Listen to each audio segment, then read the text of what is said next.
La ONU en Uruguay. Agenda de Desarrollo Sostenible. Un podcast de ONU para medios públicos UI.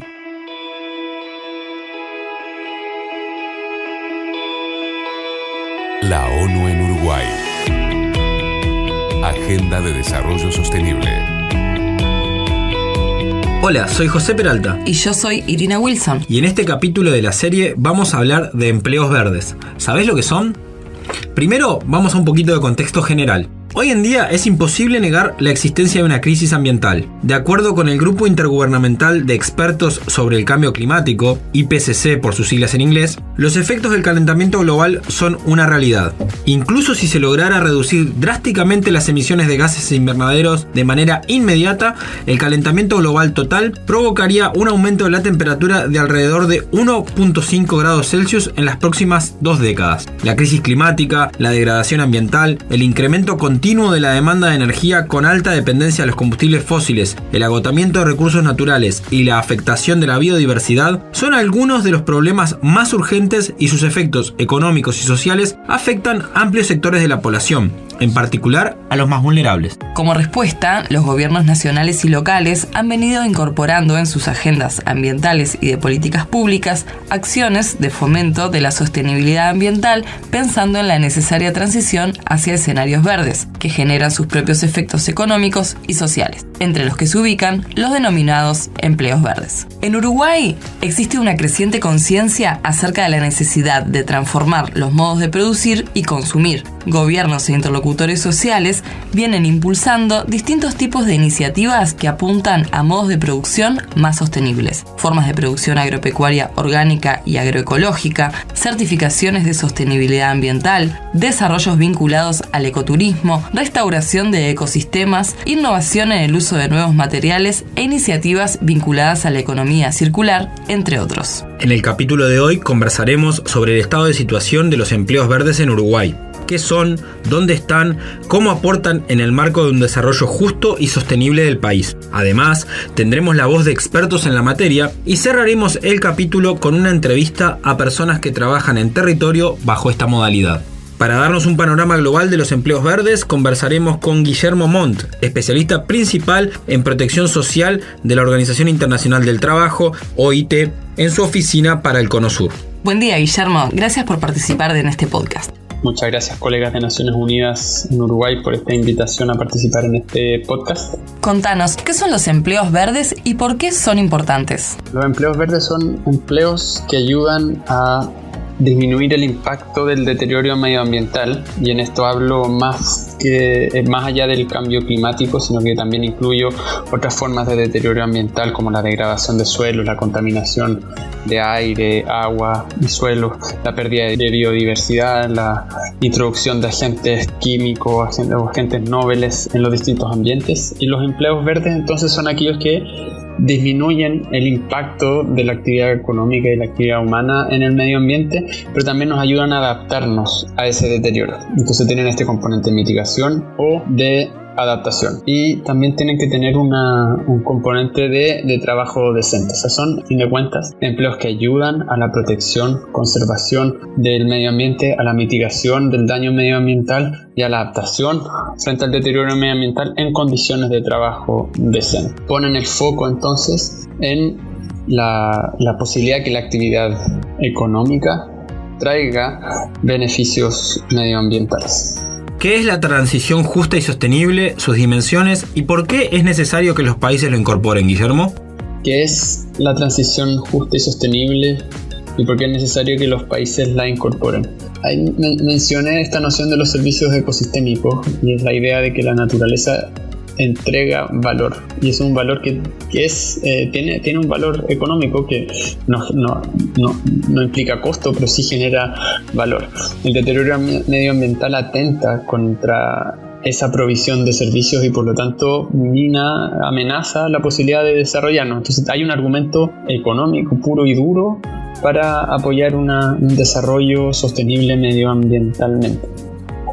Para lograr eso, sin embargo, tenemos que considerar que es una transición. Algunos analistas lo ponen al nivel de una revolución industrial, porque implica un cambio en el modo de cómo producimos y nos organizamos, nos movemos, cómo generamos energía, cómo lo usamos, cuánto lo usamos. Entonces, en ese contexto estamos hablando de una transición de un modo de producción que no es necesariamente medioambientalmente sostenible con uno que sí lo es. Y esa transición tiene ganadores y perdedores. Hay sectores, hay puestos de trabajo que se van a crear sin duda y son los más, pero también hay sectores y puestos de trabajo y comunidades que no se van a ver beneficiadas. Entonces la idea de la transición justa pone el foco en esta responsabilidad que tenemos como sociedad frente a estas comunidades que se van a ver afectadas negativamente por pérdidas de puestos de trabajo. Entonces, la transición justa invita a que el tránsito a una economía sostenible venga con políticas de protección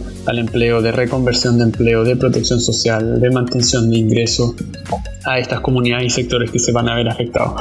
Principalmente, y los análisis que hemos hecho en América Latina son en el sector energético, en el sector de minería de carbón, en el sector de minería de extracción de gas, en el sector ganadero, en el sector agrícola también. Y ahí debe haber un trabajo explícito para apoyar a esas comunidades a transitar de modos de producción a modos de producción sostenibles, como en la ganadería o en la agricultura y en la pesca, o a transitar derechamente a otros sectores, como es el caso de la minería de carbón, la generación eléctrica en base a carbono.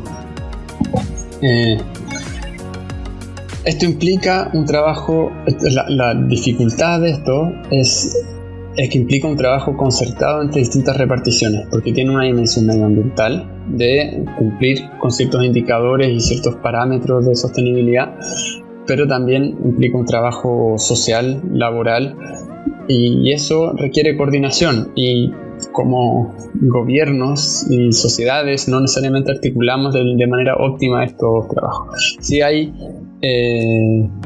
ejemplos que invitan al optimismo y se basan sobre todo en diálogo social. Cuando invitamos a las comunidades que se van a ver afectadas a participar en estos procesos, a generar esas soluciones, es más probable que esas soluciones sean adoptadas, que sean pertinentes y que tengan éxito. Y ahí, por ejemplo, el involucramiento que han tenido los sindicatos en países como España, Alemania, Francia en la transición y en el cierre de las minas de carbón o de las plantas termoeléctricas ha sido exitoso. También es un trabajo que se está haciendo en el proceso de descarbonización de la matriz energética en Chile, que también ha involucrado a algunos sectores y de trabajadores. Entonces ese proceso de diálogo es fundamental. Quizás ralentiza un poco la búsqueda de soluciones, pero sí asegura que esa transición tenga este componente de justicia social. Muchas gracias, Guillermo Montt, especialista principal en protección social de la Oficina de la Organización Internacional del Trabajo para el Cono Sur.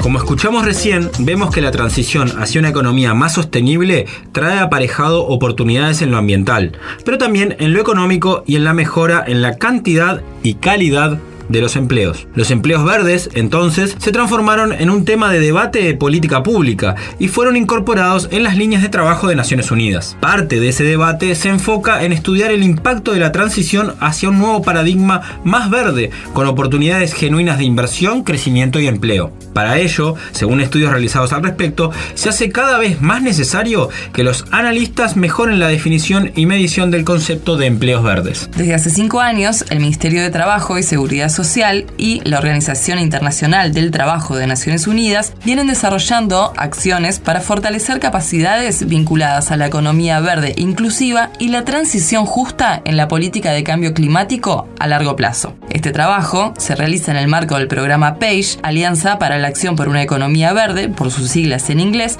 del cual hemos hablado en otros capítulos. Una de estas acciones es un reciente estudio de 2021 que permitió actualizar algunos datos referidos al empleo verde para Uruguay. Según este estudio, hay unos 89.000 empleos verdes en el país, distribuidos en los sectores de gestión y tratamiento de residuos, energías renovables, sector público, sector agropecuario, movilidad eléctrica y servicios ambientales a empresas y entidades, al que deben agregarse 2.062 empleos vinculados al sector de la economía azul, que son aquellos puestos de trabajo vinculados a los mares y ríos. La relación entre cambio climático y empleo podría plantearse como de doble dirección. Por un lado, los efectos del cambio climático, los graduales y los extremos, destruyen empleo al atacar el funcionamiento normal de la economía y dañar infraestructuras productivas donde se trabaja, por ejemplo, en la agricultura con inundaciones o sequías o en el turismo con el calentamiento global. Esto afecta especialmente a la población más vulnerable y a aquella con menores niveles de calificación. Pero por otro lado, y en sentido contrario, las medidas de descarbonización y de adaptación también pueden ser grandes generadoras de nuevos empleos. Tal es el caso, por ejemplo, de emprendimientos de gestión sostenible de residuos o de la prestación de servicios ambientales para empresas y gobiernos, como viéramos en nuestro capítulo sobre plásticos y crisis climática. Por ello, es importante reforzar la idea de construir una mirada integral sobre las problemáticas ambientales y las relaciones estrechas entre trabajo y naturaleza. Para profundizar en este tema, conversaremos con Ann Póstuma, directora de Sinterfor, el Centro Interamericano para el Desarrollo del Conocimiento en la Formación Profesional. Sinterfor es un servicio técnico de la OIT creado en 1963 y establecido en Montevideo. Responde a las necesidades de las personas, las empresas y los países en materia de formación profesional y desarrollo de los recursos humanos. Ann, muchas gracias por venir. En el marco de los empleos verdes, contanos, ¿cómo es el panorama de formación y capacitación laboral de las personas? Bueno, en primer lugar, quiero agradecer la invitación a participar en la serie de podcast de las Naciones Unidas en Uruguay y por el enfoque en este capítulo en los empleos verdes y la capacitación de las personas en el marco de la transición sostenible. En relación a los comentarios hechos por Guillermo, surgen varios desafíos para la formación y capacitación laboral de las personas y las empresas, destacando su rol para el logro de una transición justa y sostenible. La transición hacia una economía verde conlleva modificaciones significativas de los modelos económicos y productivos y del mundo del trabajo. Requieren y van a requerir de las organizaciones y las personas nuevas competencias, así como el desarrollo, la especialización y profundización de ciertas capacidades. Por otro lado, hay una generación de nuevos empleos en sectores verdes. En general, por el momento, estas ocupaciones o empleos verdes nuevos y emergentes suelen aparecer en niveles más elevados de competencias. Sin embargo, estos nuevos empleos abren nuevas oportunidades. La creación de empleos verdes brinda la oportunidad de impartir formación a determinados públicos, como el de las mujeres y los jóvenes, y la formación sobre empleos verdes puede dotarlos de ciertas destrezas. Por otro lado, el efecto más generalizado de la transición verde en el empleo es la necesidad de adaptación o de perfeccionamiento profesional en el marco de las ocupaciones existentes. Así, tanto para la readaptación y perfeccionamiento profesional como para la creación de empleos verdes, resulta crítico hacer énfasis en las políticas de formación profesional inicial y permanente, con el objetivo de desarrollar y fortalecer en las personas las competencias ambientales para el trabajo y la ciudadanía. Lo importante es que sabemos que esta transición afectará de manera transversal a todos los sectores y profesiones, pero en diferente grado. Por eso es fundamental poder anticipar las competencias que serán necesarias, identificando qué competencias, en qué sectores, para quiénes. También cuáles ocupaciones van a desaparecer, cuáles van a surgir, qué cambios que se deben integrar a las que ya existen, qué grupos de la población serán los más afectados y cómo podemos colaborar desde la formación para minimizar estos impactos. Estas son algunas de las preguntas que las instituciones de formación profesional y ministerios de trabajo y educación y que desde Sinterfor ya nos estamos haciendo y que son fundamentales para realizar los ajustes necesarios y aprovechar las oportunidades que se generan.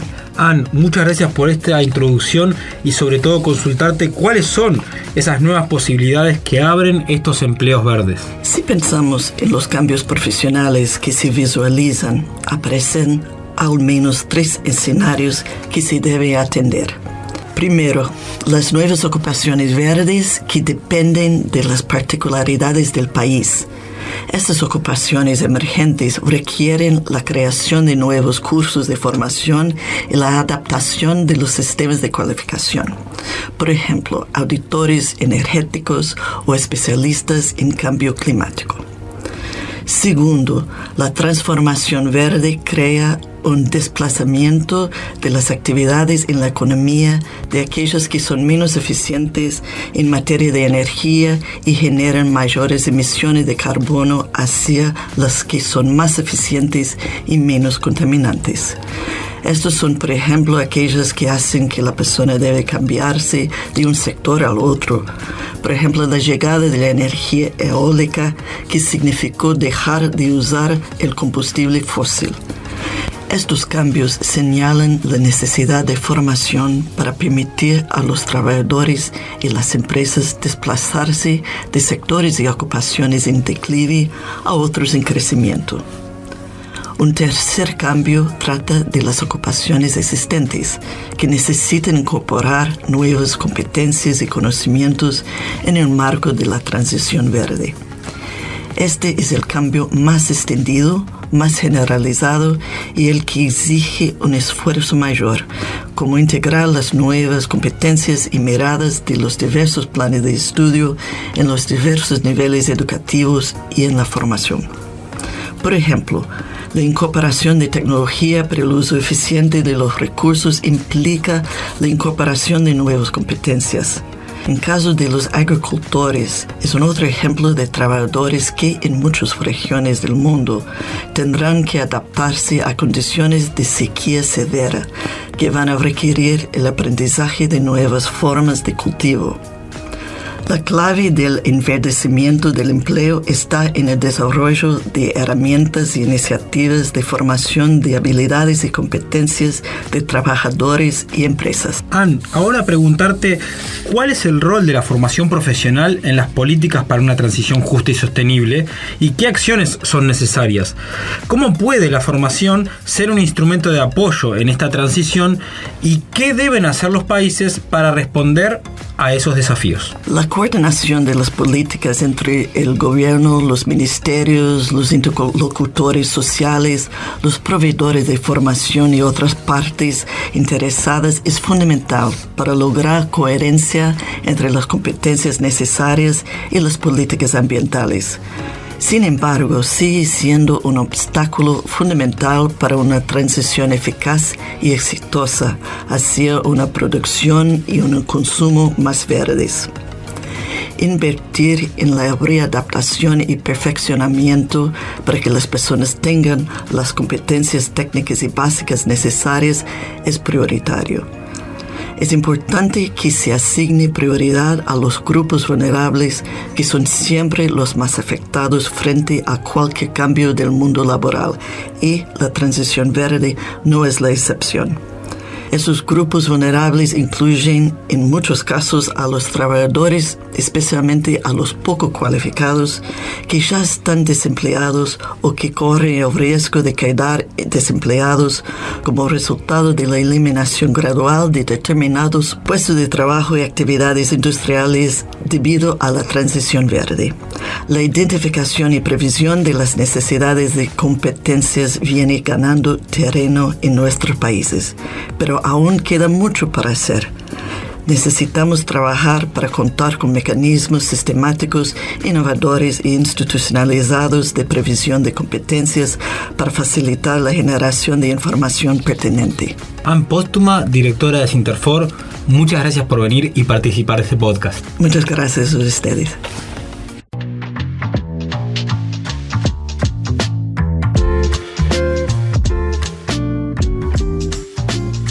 Para conocer más de cerca el impacto de las acciones realizadas, invitamos a representantes de la entidad de capacitación Desarrollo Educativo, que ha sido una de las participantes en el proyecto piloto realizado en el marco de PAGE para transversalizar la mirada ambiental y de empleos verdes en la formación. Su experiencia y reflexiones nos ayudarán a comprender las dinámicas que se generan en torno a la incorporación de este tema de empleos verdes y ver los aprendizajes y desafíos identificados para continuar avanzando. Las entidades de capacitación, o ECAS, brindan formación en diversas áreas de empleo, ya sea de forma regular o por pedido específico o con el apoyo y seguimiento de INEFOP para la ejecución de sus programas y políticas de formación y capacitación laboral.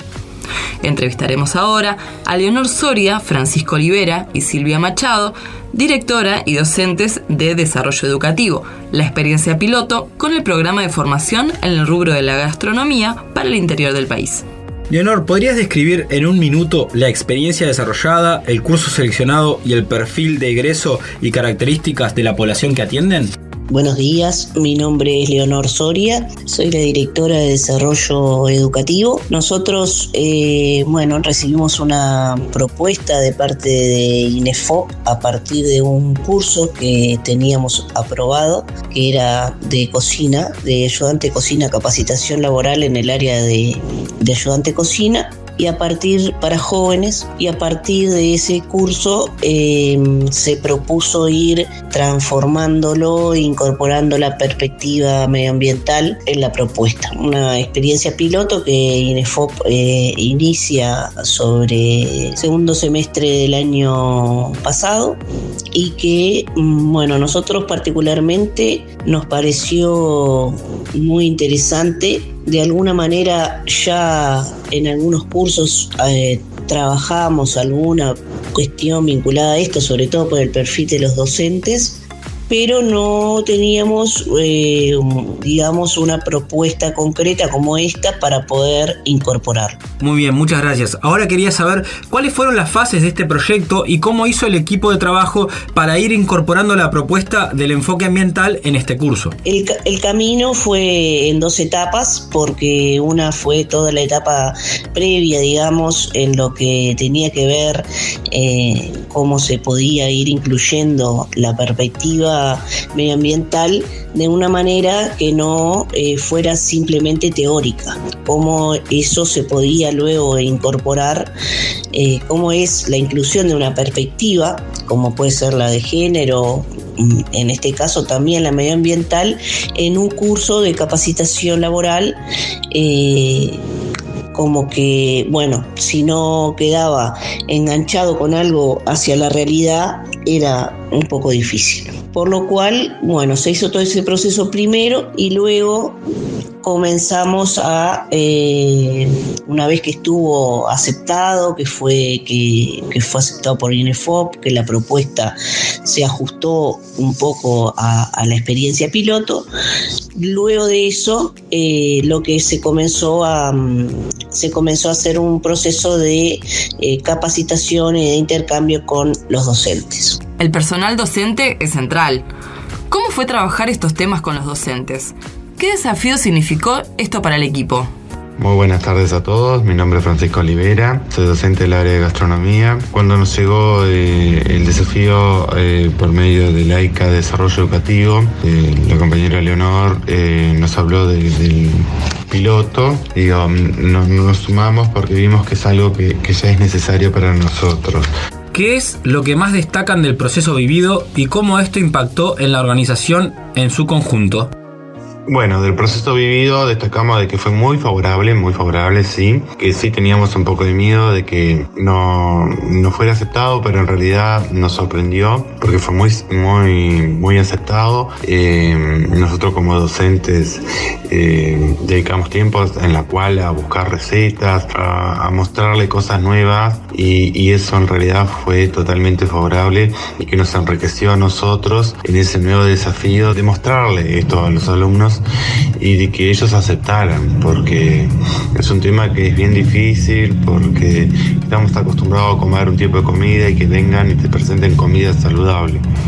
Entonces, ver aquello de que no usamos sal, de que usamos los condimentos, de plantearles la quinta, de reciclar todo y no tirar nada en la cocina y aprovechar lo máximo. Gracias. ¿Cómo creen posible seguir incorporando estos temas y dimensiones en otras áreas de formación que la entidad aborda? Se puede seguir implementando, tanto de hecho que en este momento estoy dando un curso de panadería, nada que ver, y asimismo sigo implementando lo que traje de ese curso piloto, ¿no? Que fue el piloto ese de cocina saludable. Y darle sugerencias y tips, reutilización, cómo ayudar al medio ambiente, cómo podemos también trabajar en panadería y en otras áreas, hasta como pigmentar las cosas, incluso hasta en repostería, cómo pigmentar después con elementos naturales. Y siempre con la misma visión y el mismo enfoque. Y ahí se va un poco que jugando en la cocina y trayendo. Muchas gracias por sus comentarios. Leonor Soria, Francisco Olivera y Silvia Machado, director y docentes de desarrollo educativo, la experiencia piloto con el programa de formación en el rubro de la gastronomía para el interior del país.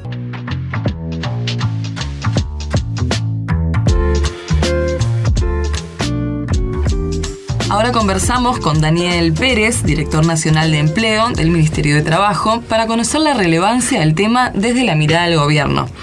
Bienvenido, Daniel, muchas gracias por estar con nosotros. Bueno, en primer lugar agradecer la invitación, es un gusto ser parte de este podcast y bueno, agradecer al equipo por la invitación.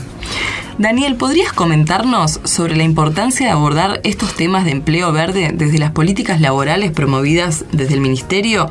¿Cómo ha sido el apoyo y acompañamiento desde OIT y Naciones Unidas en estos temas? Bueno, voy a empezar por la segunda parte de la pregunta y decir que el acompañamiento tanto desde la OIT como todo el equipo de Naciones Unidas ha sido un acompañamiento muy cercano, de mucha colaboración, muy estrecho y además muy vinculado a la mirada de cuáles son las estrategias y las prioridades del país. Es decir, es un apoyo realmente que nos está acompañando y que entiende cuáles son las necesidades del país. Y en términos de lo que tiene que ver el empleo verde en el marco de las políticas laborales es el presente y el futuro, los empleos verdes. Es decir, los empleos verdes es una cosa que ya se está instalando, pero es hacia dónde va a tender el empleo en general. Entonces, por eso es necesario incorporar esta mirada de empleo verde en términos de qué es lo que está demandando el empleo, lo que están demandando las empresas, lo que están demandando los inversores, lo que están demandando los clientes que compran en el exterior, y además tiene que ver con la cuestión del cuidado del planeta y del cuidado del ambiente, porque si no este planeta no se sostiene. O sea que además de todo eso tiene que ver con una necesidad del mundo, pero en particular del país en este caso. ¿Por qué crees que el trabajo con poblaciones específicas es necesario en estos temas? Bueno, lo que pasa es que hay estas poblaciones justamente específicas, particularmente los jóvenes o las personas mayores de 45 años, e incluso yo agregaría las personas con discapacidad, son grupos poblacionales que tienen mayores dificultades para acceder al empleo. Entonces, incorporar esta mirada del empleo verde también es prepararlos para el futuro, mejorarles las condiciones a la hora de poder conseguir un empleo.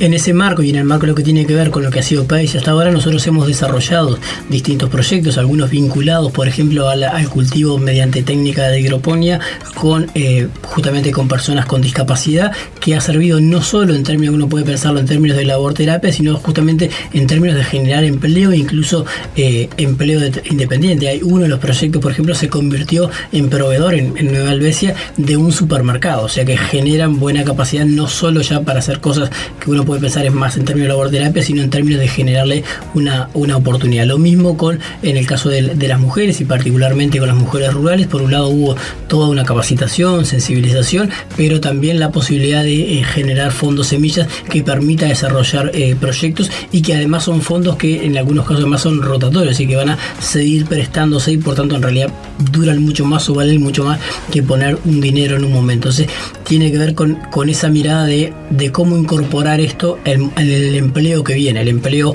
va claramente en ese sentido a cada vez enverdecerse más. Esa es la tendencia que hay.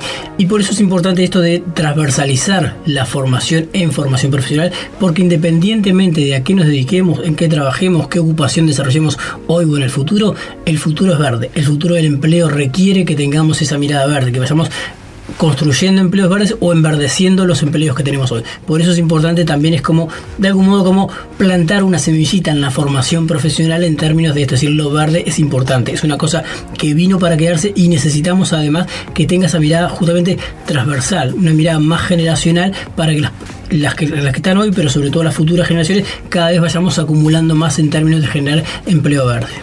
Muchas gracias, Daniel. Por favor, gracias a ustedes y reitero nuevamente la invitación, agradecer la invitación a esto, que la verdad que me parece algo re interesante. Daniel Pérez, director nacional de empleo del Ministerio de Trabajo. Gracias por acompañarnos en este capítulo. No se pierdan el próximo para seguir conociendo el trabajo de la ONU en Uruguay.